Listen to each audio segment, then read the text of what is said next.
Anticipatory bail है मनीष सिसोदिया जी के लिए। आप सभी जानते हैं मनीष सिसोदिया जी एक्साइज के पूरे घोटाले में संलिप्त है।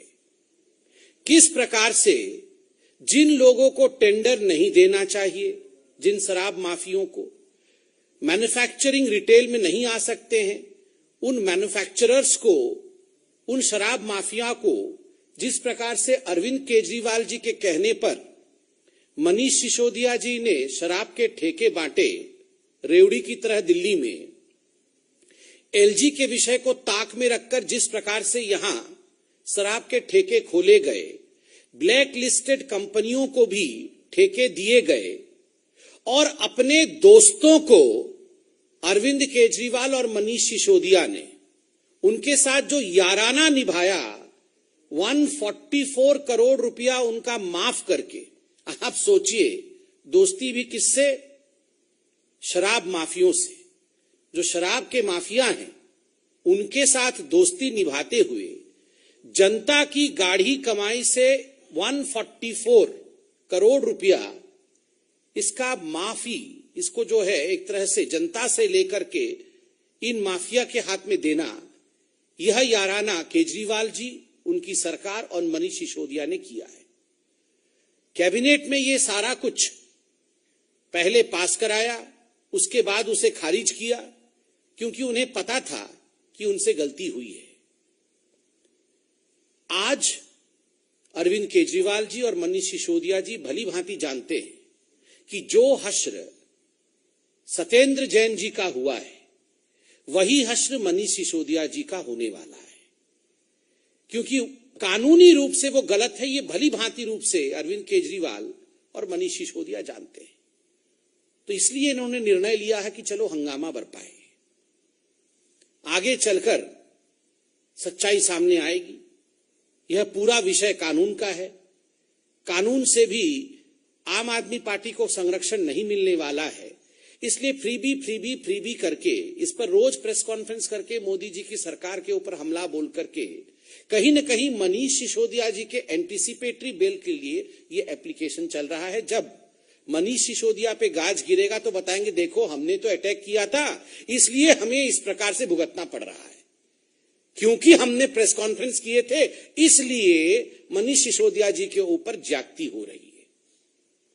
तो पूरा का पूरा मामला यही है। और इसके साथ साथ कुछ और खुलासे, क्यों ये जो फ्रीबी की राजनीति, ये जो रेवड़ी की राजनीति अरविंद केजरीवाल जी कर रहे हैं, मैं एक एक करके आपके सामने रखता हूं। ये अरविंद केजरीवाल जी ने कल एक फेक न्यूज भी ट्वीट किया। उनके किसी कार्यकर्ता ने ट्वीट किया था कि जो यूके के प्राइम मिनिस्टर कैंडिडेट हैं वो भी गदगद हो गए अरविंद केजरीवाल जी के ये स्कूल मॉडल से, तो वो भी उसका अध्ययन कर रहे हैं। बाद में मालूम पड़ा ये फेक न्यूज था, ये कोई पेड न्यूज इत्यादि था, उसको अरविंद केजरीवाल जी ने अपने प्रोपागेंडा के लिए ट्वीट किया था। ये पूरा खुलासा आप लोगों ने किया है। एजुकेशन का ढिंडोरा पीटते रहते हैं अरविंद केजरीवाल कि हमारा स्कूल मॉडल ऐसा है, हमारा स्कूल मॉडल वैसा है। आप जानते हैं अरविंद केजरीवाल जी का स्कूल मॉडल कैसा है? 2015 में जब अरविंद केजरीवाल पहली बार चुनाव लड़ रहे थे और जब वो मुख्यमंत्री बने, उस समय अरविंद केजरीवाल जी ने वायदा किया था, आम आदमी पार्टी ने वायदा किया था कि हम सत्ता में आएंगे 500 स्कूल बनाएंगे। उसके बाद लोगों ने आरटीआई डाला अभी कि बताइए कितने स्कूल बन गए? आपने तो वादा 500 स्कूल का किया था, बनना तो दूर 16 स्कूल बंद हो गए हैं। ये आरटीआई के माध्यम से मालूम पड़ा है, 16 स्कूल बंद हो गए हैं। There are 16 number of government schools which are closed during 2015 to 2021. ये आरटीआई का मैं पढ़ रहा हूं। 500 स्कूल बनने थे, 16 स्कूल बंद हो गए। अगर मैं गलत हूं, अगर अरविंद केजरीवाल जी ने चोरी चोरी चुपके अदृश्य 500 स्कूल बना दिए हैं, तो इस प्रेस कॉन्फ्रेंस के बाद दिखा दें, हमें कोई आपत्ति नहीं है कि कहां 500 स्कूल बनाए। दिल्ली में कुल मिलाकर के 1030 स्कूल है। अब ये 1030 स्कूलों में आपको जान के आश्चर्य होगा, वैसे आश्चर्य नहीं होगा, अरविंद केजरीवाल जी को आप भी जान गए हैं, 701 स्कूल में प्रिंसिपल नहीं है, प्रधानाचार्य 701 स्कूल में नहीं है। 1000 स्कूल में से 700 स्कूल में प्रधानाचार्य नहीं है और 745 स्कूल में साइंस नहीं पढ़ाया जाता है। इनके स्कूल के मॉडल को देखिए, ये जो फ्रीबी कर रहे हैं कि हम जनता के लिए अपनी जान तक को न्यौछावर करने के लिए तैयार है, ये कर रहे हैं। 745 स्कूल में साइंस नहीं पढ़ाया जा रहा, ये मैं नहीं कह रहा हूं, ये सारा कुछ आरटीआई में है। 416 स्कूल में उप प्रधान आचार्य नहीं है। उससे पहले बताया गया है कि किस प्रकार दिल्ली में 745 स्कूल में प्रधानाचार्य नहीं है, और ठीक उसी प्रकार किस प्रकार से 745 स्कूल्स में जहां प्रधानाचार्य नहीं है वहां साइंस भी नहीं पढ़ाई जाती है। कितने स्कूल में टीचर की वैकेंसी है? 16,834, 16,834 ये स्कूल्स की टीचर की वैकेंसी। और क्या आप कह रहे हैं कि आप तो बहुत फ्री दे रहे हैं, आप तो कमाल कर रहे हैं। यूएस और यूके एकदम सो नहीं रहे हैं, वहां के प्रधानमंत्री और राष्ट्रपति, वो सब अरविंद केजरीवाल रट रहे हैं, क्योंकि इतना बढ़िया काम केजरीवाल जी कर रहे हैं। अरे 20,000 के आसपास टीचर आपके स्कूल में नहीं है, किसी स्कूल में प्रधानाचार्य नहीं है, साइंस नहीं पढ़ाया जा रहा है। और ठीक इसके विपरीत मैं आपको कंपैरेटिव डाटा देना चाहता हूं। मोदी जी के साथ हमेशा अपने आप को कंपेयर करने की कोशिश अरविंद केजरीवाल जी करते हैं। आप जानते हैं जो इंफ्रास्ट्रक्चर है भारत सरकार के स्कूलों में, 2014 में आने के पश्चात हैंड वॉश की फैसिलिटी 2012 से 13 में केवल 36% स्कूलों में थी, जो 19 से 20 में बढ़कर 90.2% स्कूल में हो गई। गर्ल्स की टॉयलेट 2012 से 13 केवल 88% स्कूलों में थी, 88% स्कूलों में थी, जो 19-20 में बढ़कर 96.9% स्कूलों में हो गई। ठीक उसी प्रकार हायर एजुकेशन में जो नंबर ऑफ कॉलेजेस 2013-14 में 36,634 था, 19-20 में बढ़कर के 42,342, अर्थात हर दिन 2 कॉलेज स्थापित हो रहे हैं भारतवर्ष में 2014 के बाद। ठीक उसी प्रकार हर हफ्ते एक यूनिवर्सिटी भारत में बन रहा है 2013-14 के बाद। जहां 2013-14 में 723 यूनिवर्सिटी थे, आज 1043 यूनिवर्सिटी है। यह है कंपैरिजन। हेल्थ, ये क्या है? हो हल्ला क्लिनिक, मोहल्ला क्लिनिक नहीं, ये हो हल्ला क्लिनिक ही है। ये पूरा अमेरिका के राष्ट्रपति सो नहीं पा रहे हैं, क्योंकि वो आश्चर्यचकित है, ये कैसे इतना हो हल्ला क्लिनिक खुल गया। गली गली में हो हल्ला, अरे बोल रहे थे 1000 हो हल्ला क्लिनिक खुलेगा, 200-300 हो हल्ला क्लिनिक, वो भी आधे आधे डब्बे जैसे हैं, उसमें 3 आदमी बैठ नहीं सकते। इसको खोल करके हो हल्ला मचाया हुआ है पूरे भारत में कि हम ये खोल दिया, हम खोल दी। और इसका एडवर्टाइजमेंट केरल में कर रहे हैं, इसका एडवर्टाइजमेंट गुजरात में करते हैं, इसका एडवर्टाइजमेंट कर्नाटक में करते हैं। और आप बीजेपी पे विश्वास करिए नहीं करिए, हाईकोर्ट ने क्या कहा? दिल्ली हाईकोर्ट ने कहा ये हो हल्ला क्लिनिक का क्या फायदा है? अगर पैंडेमिक के समय ये ट्रीटमेंट तक ना दे सके लोगों को, इसका क्या फायदा है? जब लोग कोरोना से पीड़ित थे, पैरासिटामोल तक नहीं था इन हो हल्ला क्लिनिक में। खाली हो हल्ला करना, कुछ काम नहीं करना, यह है इनके हेल्थ के इंफ्रास्ट्रक्चर का सवाल। अरविंद केजरीवाल जी बोल रहे थे कि 30,000 बेड हम आते ही ऐड कर देंगे। आपको पता है कुल मिलाकर के दिल्ली में 38 हॉस्पिटल है, दिल्ली सरकार के 11,000 बेड है। ये 2015 से पहले 11,000 बेड थे, अब बढ़ करके 12,000 बेड हो गए। 30,000 ऐड करने वाले थे, बोल रहे थे। कुल मिलाकर के 800-900 बेड ऐड किया है और इतना जोर हल्ला मचाया है। और बोल रहे थे इतनी अच्छी फैसिलिटी है कि विदेश से भी लोग जो आते हैं इंडिया, वो सब देख के एकदम अवाक रह जाते हैं। खुद इनके मंत्री के जो मंत्रिमंडल के लोग, उनके जो परिवार के सदस्य हैं, इन्होंने इस साल 1,25,00,000 रुपया का ट्रीटमेंट प्राइवेट हॉस्पिटल से लिया है। इसको रिएम्बर्स दिल्ली सरकार ने किया। अरविंद केजरीवाल जी, आपको याद है ना, 2015 में जब भाषण दे रहे थे तो बोले थे हम ऐसा स्कूल खोल देंगे कि जितने हमारे मंत्री हैं और हमारे जो एमएलए होंगे, सबके बच्चे उसी में पढ़ेंगे, कोई और प्राइवेट स्कूल में नहीं जाएगा। एक का बच्चा नहीं पढ़ रहा उसमें। मैं चैलेंज कर रहा हूं अरविंद केजरीवाल जी को, आपका भाषण है, अंबेडकर नगर में भाषण दिया था, वो भाषण भी हमारे पास है, समय नहीं होता तो दिखाते भाषण भी। आपने कहा था सभी मिनिस्टर और एमएलए के बच्चे वहां स्कूल में पढ़ेंगे। आप अभी प्रेस कॉन्फ्रेंस करके बताइए, इतना वर्ल्ड क्लास स्कूल खोल दिया है, कितने आपके मिनिस्टर और आपके एमएलए का बच्चा उसमें पढ़ रहे हैं? कोई नहीं पढ़ रहा है। ठीक उसी प्रकार आपके लोग ट्रीटमेंट भी हो हल्ला क्लिनिक में नहीं ले रहे हैं, गरीबों को आप झांसा दे रहे हैं। और रह गया नौकरी। ये अरविंद केजरीवाल जी एक दिन भाषण में बोले थे अभी कुछ दिन पहले कि 10 लाख लोगों को नौकरी दे दी है। कहीं तो छाप दिया था कि 20 लाख लोगों को देंगे। 10 लाख 20 लाख में इनको कोई फर्क नहीं पड़ता, फटाफट छाप देते हैं 20 लाख, भाषण में 10 लाख बोल देते हैं। फिर किसी ने आरटीआई डाल दिया। पहले आरटीआई में आया कि 3,246 इतने लोगों को नौकरी दिया है। 10 लाख बोला, उसके अगले दिन आरटीआई में आया 3,246 लोगों को नौकरी दिया। फिर बाद में आरटीआई का डिटेल आया, उतना भी नहीं था, 849 लोगों को दिया है। 849 लोगों को नौकरी दिया है कुल मिलाकर के। ये डिटेल पूरा मेरे पास है। और आप जानते हैं अभी दिल्ली में जो पोर्टल है उसमें 15,13,000 लोग अभी अनएम्प्लॉयड उसमें रजिस्टर्ड है। अभी 2-4 दिन पहले अरविंद केजरीवाल जी गुजरात में जाके बोल रहे थे, जिसको नौकरी नहीं मिली मैं भत्ता दूंगा, बोले थे ना, 1,000 रुपए सबको भत्ता दूंगा, कोई चिंता मत करो, सबको नौकरी दे दूंगा और जो थोड़े लोग बच जाएंगे उनको हम भत्ता दे देंगे। अरविंद जी, ये 15,13,000 लोग दिल्ली में रजिस्टर्ड हैं जिनको नौकरी चाहिए, जो अनएम्प्लॉयड है, आपके पोर्टल में रजिस्टर्ड है। नौकरी दिया है 849 लोगों को। कितने बाकी लोगों को आपने भत्ता दिया है बताएंगे जरा, कितना भत्ता दिया है? दिल्ली में एक व्यक्ति को 1 रुपया भत्ता नहीं दिया है और जाके पूरे वर्ल्ड में गाना गाते हैं भत्ता भत्ता भत्ता दे देंगे। करना कुछ नहीं है, केवल हल्ला मचाना है। इनका फाइनेंशियल मॉडल, दिल्ली सरकार के फाइनेंशियल मॉडल के बारे में आप जानते हैं, दिल्ली सरकार का मैं पूरा सीएजी का रिपोर्ट लेके आया हूं। बहुत दिन बाद सीएजी का रिपोर्ट आया है, मैं सब रिपोर्ट लेके आया हूं। आज आपको रिपोर्ट पढ़ता हूं। ये मनीष सिसोदिया जी 3 दिन पहले बोल रहे थे कि हम लोग को तो रेवेन्यू सरप्लस है। हम लोग बोला था ना, हम रेवेन्यू सरप्लस है, हम इतना सब लोगों को दे रहे हैं, मुफ्त में दे रहे हैं, ये कर रहे हैं, फिर भी हमारे पास बहुत रेवेन्यू है।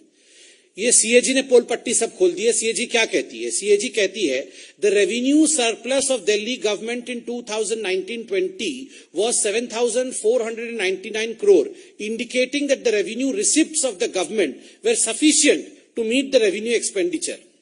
The Delhi government had been able to maintain the revenue surplus largely on the account of pension liabilities of its employees being borne by the central government.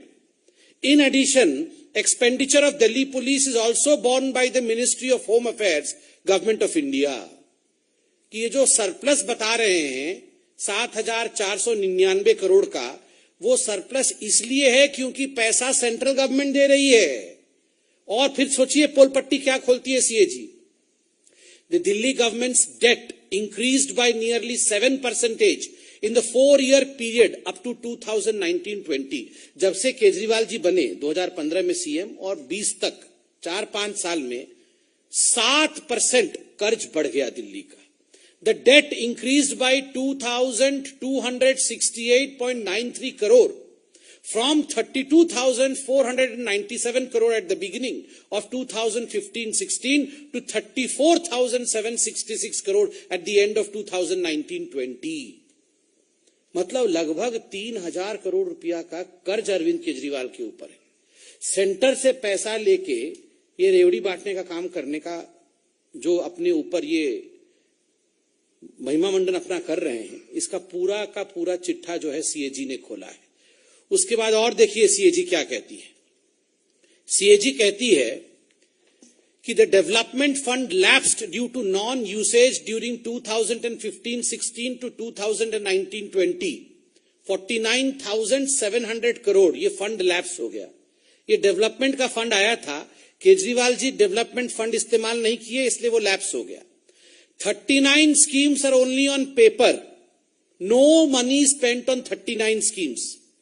Loan increase on Delhi government during the last 4 years, जो मैंने आपको बताया। कर्ज कितना बढ़ा? 2,268 करोड़।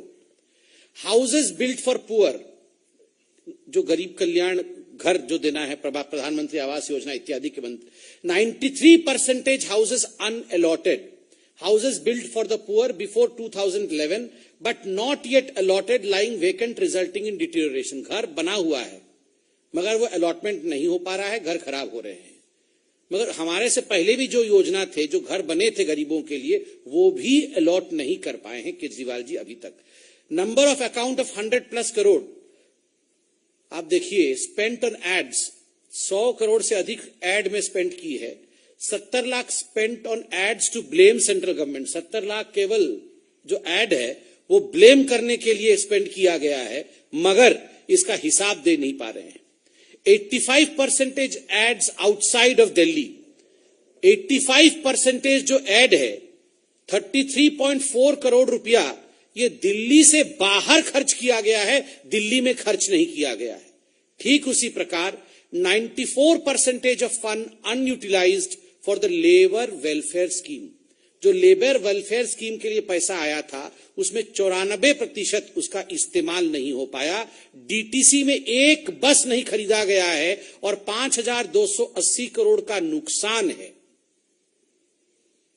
आप सोचिए जरा, इस प्रकार की परिस्थिति दिल्ली सरकार की है।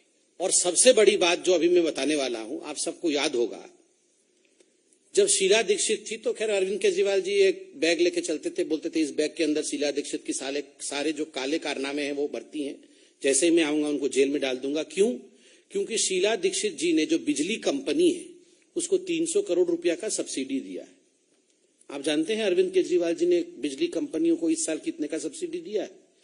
3,200 करोड़ का सब्सिडी दिया है। अपने यारों को, अपने मित्रों को बिजली कंपनी वालों के साथ सांठगांठ करके उनको 3,200 करोड़ रुपया का सब्सिडी दिया है। 300 करोड़ वाले तो चोर थे, उनको जेल में जाना चाहिए था। अब ये 3,000 करोड़ रुपए वाले बिल्कुल बहुत साधु, बिल्कुल दूध का धुला हुआ है, वो सब ठीक है। ये सारा का सारा अरविंद केजरीवाल, मनीष सिसोदिया ये जो रोज प्रेस कॉन्फ्रेंस कर रहे हैं, इसके पीछे दो कारण है। कारण नंबर 1, एंटीसिपेटरी बेल जो मैं बता रहा था कि मनीष सिसोदिया जी और अरविंद केजरीवाल जी ने मिलकर जो घोटाले किए हैं, अब उसका गाज गिर रहा है, तो उससे बचने की चेष्टा। दूसरा, उनकी नौकरी, उनकी स्कूल्स और उनके स्वास्थ्य की जो योजनाएं थी, अब वो धीरे धीरे सामने आने लगे हैं, तो स्वाभाविक रूप से उसके ऊपर किस प्रकार से अपने आप को बचाएं, इसलिए ये प्रयास किया जा रहा है। एक और अच्छी बात आपको बता दिया जाए, ये अरविंद केजरीवाल जी जो हेल्थ के लिए इतना बताते हैं, मैं पंजाब का भी कुछ विषय लेके आया हूं। देखिए, ये जो पंजाब सरकार थी इससे पहले और अभी जो पंजाब सरकार आई है आम आदमी पार्टी की, अभी आपको जान के आश्चर्य होगा कि आम आदमी पार्टी की सरकार आयुष्मान भारत योजना के अंतर्गत जो हेल्थ इंश्योरेंस स्कीम थी सेंट्रल गवर्नमेंट की, पीजीआई को 16 करोड़ रुपए दे नहीं पाई। पीजीआई का 16 करोड़ रुपए बकाया था, तो पीजीआई ने पंजाब के लोगों को आयुष्मान भारत के अंतर्गत ट्रीट करने से मना कर दिया है, क्योंकि 16 करोड़ रुपए बकाया है। अरविंद केजरीवाल जी 19 करोड़ रुपए एक एडवर्टाइजमेंट में खर्चा करते हैं, मगर 16 करोड़ रुपए लोगों का दे नहीं पाते हैं, जिससे लोगों की ट्रीटमेंट नहीं हो पा रही है। ठीक उसी प्रकार आयुष्मान भारत के अंतर्गत कुल मिलाकर के पंजाब सरकार का जो बकाया रकम है, अनेकों हॉस्पिटल है, 300 करोड़ रुपए बकाया है, जिसको नहीं चुकाने के कारण बहुत सारे हॉस्पिटल आज पंजाब के लोगों को आयुष्मान भारत से वंचित रख रहे हैं। इसलिए प्रश्न उठता है कि अरविंद केजरीवाल जी, इतने प्रेस कॉन्फ्रेंसेस करने से अच्छा है एक बार ये जो रकम बकाया है ये चुकता कर दीजिए, और जो फ्रीबीज रेवड़ी की पॉलिटिक्स कर रहे हैं उसे बंद करके आप सही मायने में जनता के लिए वेलफेयर स्कीम्स लाइए, उनके लिए आप चिंता करिए। बंधुगण, ये तो अरविंद केजरीवाल जी का विषय था, मगर कांग्रेस पार्टी का कर्नाटक में भी आज एक गंभीर विषय सामने आया है। 1 मिनट में उसके विषय में भी आपको अवगत करा दूं। प्रियांक खड़गे, जो मल्लिकार्जुन खड़गे जी के सुपुत्र भी हैं, जो एमएलए भी हैं और स्पोक्स पर्सन भी है कर्नाटक कांग्रेस के, उन्होंने आज एक बहुत ही, मैं कहूंगा, घिनौना टिप्पणी महिलाओं को लेकर किया है। किसी भी राजनेता को इस प्रकार की टिप्पणी नहीं करनी चाहिए, और खास करके कांग्रेस पार्टी जिस प्रकार से महिलाओं के लिए अभद्र टिप्पणी करने के लिए जानी जाती है। प्रियांक खड़गे जी ने कहा है कि जिन जिन महिलाओं को बीजेपी के शासनकाल में नौकरी मिली है, कर्नाटक में सरकारी नौकरी मिली है, वो काउच के कारण मिली है। अर्थात मैं बोल भी नहीं पा रहा हूं, उसका अर्थ तो आप समझते ही हैं, शारीरिक संबंध बनाने के कारण से मिले हैं। देखिए, राजनीति अपनी जगह में है, आप सरकार पे हमला करिए, मगर यह हमला सीधे सीधे जो नौकरीशुदा महिला है उनके ऊपर है। This is a generalisation against women. The kind of statement that Mallikarjun Kharge's son, Priyank Kharge, who is an MLA and who is also the spokesperson of Karnataka Congress has passed is absolutely appalling, is absolutely demeaning of the women community as a whole, in general. ये मातृशक्ति के लिए एक गाली है. जो महिलाएं नौकरी कर रही हैं आज कर्नाटक में, जो सरकारी नौकरी में हैं, isn't this some kind of finger pointing on them? Isn't it demeaning them? From this high table, आज भारतीय जनता पार्टी के प्रवक्ता के नाते मैं नेशनल कमीशन ऑफ वुमेन से भी अपील करूंगा कि इस प्रकार के बयान के कारण प्रियांक खरगे जी से सवाल पूछा जाए कि उन्होंने महिलाओं के लिए इन जनरल इस प्रकार की स्टेटमेंट क्यों दी. और मुझे लगता है जिस पार्टी की अध्यक्षा स्वयं एक महिला हो और जिस पार्टी में श्रीमती वाड्रा कहती है लड़की है लड़ सकती है, वहां महिलाओं के लिए इस प्रकार की कुलचित सोच अगर किसी नेता के मन में है तो मुझे लगता है he should be reprimanded by none other than Sonia Gandhi and Shrimati Vadra. Thank you so much.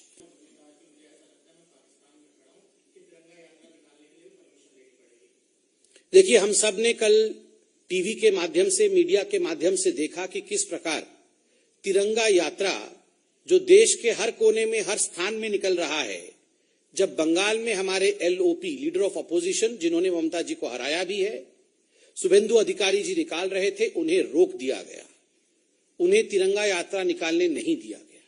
स्वाभाविक है, ममता बनर्जी बंगाल में नोट यात्रा तो निकालने देती है, करोड़ों खरबों रुपए नोट इधर से उधर हो जाते हैं, मगर अपने देश के झंडे के प्रति इस प्रकार की भावना, उसके लिए यात्रा निकालने से मनाही, ये कहीं न कहीं ममता जी और उनकी पार्टी को पूर्णतः एक्सपोज करती है कि केवल और केवल भ्रष्टाचार और करप्शन यही उनका उद्देश्य है.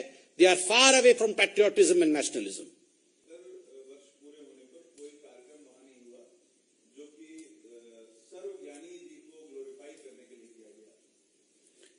देखिए, जयराम रमेश जी तो डेली ट्वीट करते रहते हैं, हर विषय में उनको फॉल्ट नजर आता है.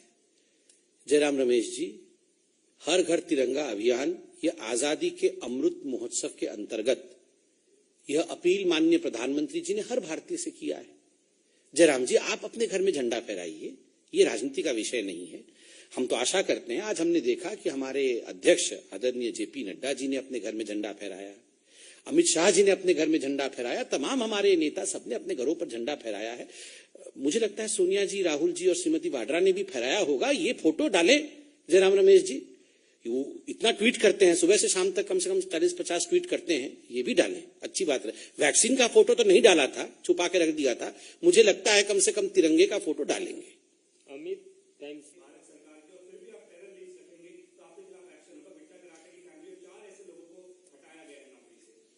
This is a welcome step by the Lieutenant Governor, and इसमें कोई दो मत नहीं है कि जब से भारतीय जनता पार्टी की सरकार आई है, जीरो टॉलरेंस फॉर टेररिज्म यह हमारा मुख्य विषय रहा है. और जिस प्रकार टेररिज्म की गतिविधि में कमी आई है, ये हम सब जानते हैं.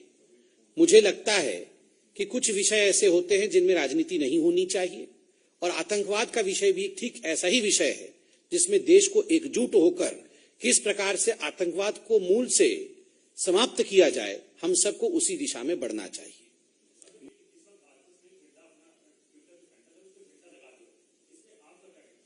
देखिए, हम सबने देखा कि जो आक्षेप, जो आरोप कांग्रेस पार्टी लगा रही थी संघ के ऊपर, आज हमने देखा कि डीपी भी किस प्रकार से हमारे सामने है, झंडा भी सब जगह फहराया जा रहा है. हमने तो शुरू से कहा है कि इसमें राजनीति नहीं होनी चाहिए. मैं भी रिक्वेस्ट करता हूं कि सोनिया जी, राहुल जी अपने घरों में झंडा फहराएं, और सभी कांग्रेस पार्टी को, जो माननीय प्रधानमंत्री जी ने कहा है, सभी कांग्रेस पार्टी के अपने कार्यकर्ताओं को भी अपील करें कि प्रधानमंत्री जी की ये अपील कोई पार्टी विशेष के लिए नहीं, ये पूरे देश के लिए है. तो मैं चाहता हूं कि इसमें श्रीमती वाड्रा, रॉबर्ट वाड्रा और राहुल गांधी ये भी तिरंगा यात्रा में भाग लें, ये भी आगे आए. धन्यवाद.